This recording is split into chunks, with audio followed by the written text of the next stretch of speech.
Have you voted this year?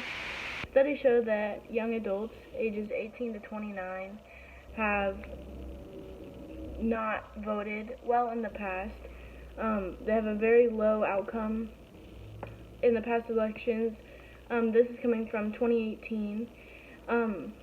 And overall, the young adults have been the least satisfied with the presidential elections in the past 4 years. So for the 2020 election, I would encourage everybody to go out and vote.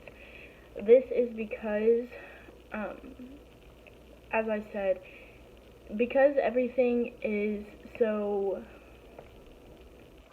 party-based, it is hard for young adults to find a party that they actually resonate with. I actually took a quiz called You Go Vote, and it has a bunch of different questions concerning recent problems, bills that have been passed in the past 2 elections, and it just asks you your opinion on it, and it will give you the percentages of what party you best match with. It really, really helped me. I was completely blindsided by what I resonated with. So it was very, very helpful, and it definitely gave me more of an idea of how to vote and why I think the way that I do. So if you guys were wanting to do that, I would really encourage that, because with this election that is happening tomorrow, teens are actually getting more involved this time around. So with voting, you have more of a say. And if your party doesn't win, I mean, that doesn't have to be such a big deal, but at least you can say, this is what I wanted, this is what I put in for, and you can see the outcome. Like, 46% voted this way, and then the other half won the vote. So, and it just gives you more of an idea of how things will work in future elections. So, for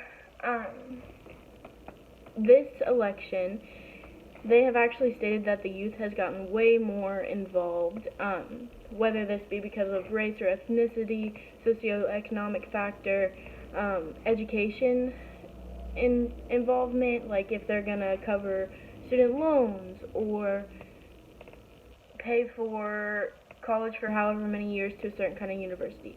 That actually helps a lot with the younger generation, and I really think that's something that people need to educate themselves on.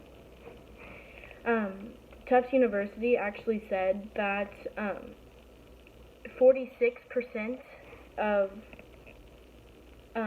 youth votes, or young adult votes, go towards those things that I just stated, so the race and ethnicity and everything like that, because we are more open-minded than most of the older generations, only because we are so involved in our community, we are so caring for other people around us, and we just really like to gain all the information before we make big decisions, and I think that's absolutely wonderful.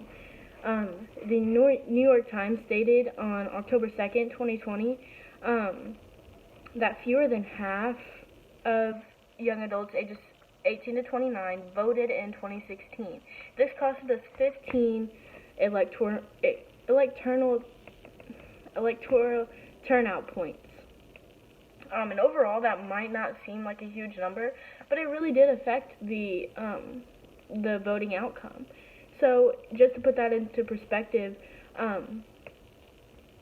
say those did vote, that could have been the deciding factor. Those 15 points could have been the deciding factor, because they have been really, really, really close in the past couple elections. So, they said that it is because young adults base it upon, like, habit formation, like, older generations are used to voting, and, like, whereas the younger generation, like, I was just now old enough to vote for this election, even though I am 21, I had turned 18 right after the election, whenever Trump got into office his first year, And it's also based upon like opportunity costs, like flexibility, financial inconveniences. Like you can't afford to take off in order to go vote, which is really upsetting because cost of living is so high now that it makes it really hard for the younger generation to actually provide for themselves. And then alternate participation, like they are participating in more mass protests and social media, and they think that will sway the vote, and it doesn't. You have to actually go and fill out a ballot.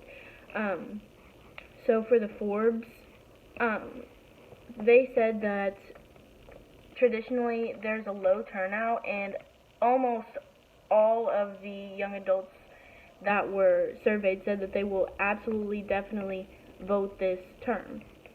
So I would encourage all of you to go out and vote.